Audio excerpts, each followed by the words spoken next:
Bonjour à tous, je m'appelle Flavien. Avec un ami, nous nous sommes donné rendez-vous dans un bar pour écrire un scénario de jeu de rôle ensemble. Ce fut fort intéressant, donc je me suis dit qu'une vidéo pour partager cette expérience serait bonne. Nous avons commencé par prendre la liste des principales intrigues. Je vous mets le lien dans la description. Et nous devions en choisir deux. Une intrigue principale qui définit le but ultime du scénario et une intrigue secondaire qui détermine la manière d'atteindre l'objectif principal. Nous avons choisi une intrigue principale, diplomatie, et en intrigue secondaire, capture de drapeau avec en bonus défense que j'ai mis entre parenthèses car ce dernier sera utilisé optionnellement, mais je vous explique cela après. En suivant la méthode suivante, nous avions balisé notre travail en sachant que nous aurions besoin de répondre à 4 étapes. La situation initiale, la problématique, la péripétie et la conclusion. Voyez, rien de bien compliqué, nous cherchions avant tout à être efficaces. Du coup, étant donné que le cadre de l'univers était celui de mon ami, je me suis mis à lui poser une série de questions pour nous donner une boîte à idées et définir la situation initiale. Par rapport à la géographie de ce monde, il a choisi une île du nom de Kanta, peuplée majoritairement d'alphelins. Voici les mots-clés que j'ai écrits pendant qu'il exposait la situation générale de Kanta. Alphelin, île de Kanta, le vin, le sombracier, raid orc, petit village. Les anciens égale chef de village. Bordillon, village important, ravagé par les orques puis repris par les alphelins. Le sombracier m'intriguait, je lui ai demandé de m'en dire plus à ce propos. Le sombracier serait un métal utilisé par les nains comme isolant de la magie. C'est donc un élément important dans l'ingénierie gnome alliée aux nains. Le royaume nain avait donc intérêt à ce que le commerce avec les alphelins ne soit pas entravé. Je lui ai demandé aussi de me parler des orques de Kanta. Et là, nous avions carte blanche car rien de précis n'avait été décidé, ce qui est un bon point pour faire à peu près ce qu'on veut. On s'est dit qu'il serait intéressant de faire vivre le moment dans l'histoire où les orques ont assiégé Bordillon. On est donc parti là-dessus. Avec ce qu'on a rassemblé comme éléments, voici l'idée générale que nous allions utiliser comme situation initiale. La principale mine de Sombracier est occupée par les gobelins, ce qui est une entorse pour le commerce avec les nains et en plus coupe le territoire de Kanta en deux. La dite mine est au pied d'un volcan endormi et les gobelins sont dirigés par des chamans orques qui connaissent un moyen de faire raviver le volcan au besoin. Comme l'intrigue principale a été définie comme étant diplomatie, nous allions donc mettre en scène une réunion entre nains et alphelins sur un accord commercial et une alliance autour du sombracier. Le problème étant que la mine est aux mains des gobelins. L'intrigue secondaire, capture de drapeau, consistera donc à reprendre la mine.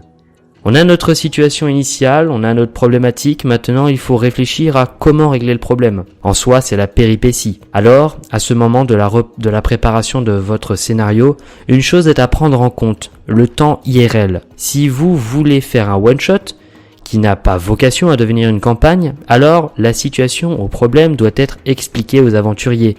Dans ce cas, c'est déterminé, et vous gardez le rythme. Si c'est une campagne, ou en tout cas que vous n'avez pas d'impératif de temps, vous pouvez laisser cela en ouvert. Ce qui veut dire que les aventuriers seront mis au courant de la problématique, mais que c'est à eux de trouver la solution. Avec Nico, on avait décidé bien avant qu'il s'agissait d'un one-shot à vocation historique, c'est-à-dire faire vivre un événement déterminé par le lore de l'univers comme irrémédiable. On a donc choisi une solution déterminée, avec tout de même des choix multiples. Première solution, détruire la religion des gobelins en brisant un totem divinisant le volcan. Seconde solution, assassiner les chamans des 4 éléments qui chacun représente une tribu de Kanta. Si les participants autour de la table ont une meilleure idée, celle-ci ne doit pas être écartée, car de toute façon, il faut arriver à la conclusion. Destruction de Bordillon, qui est l'événement historique que nous voulions présenter dans ce scénario. Donc, qu'ils réussissent ou pas, de toute manière, la ville sera détruite.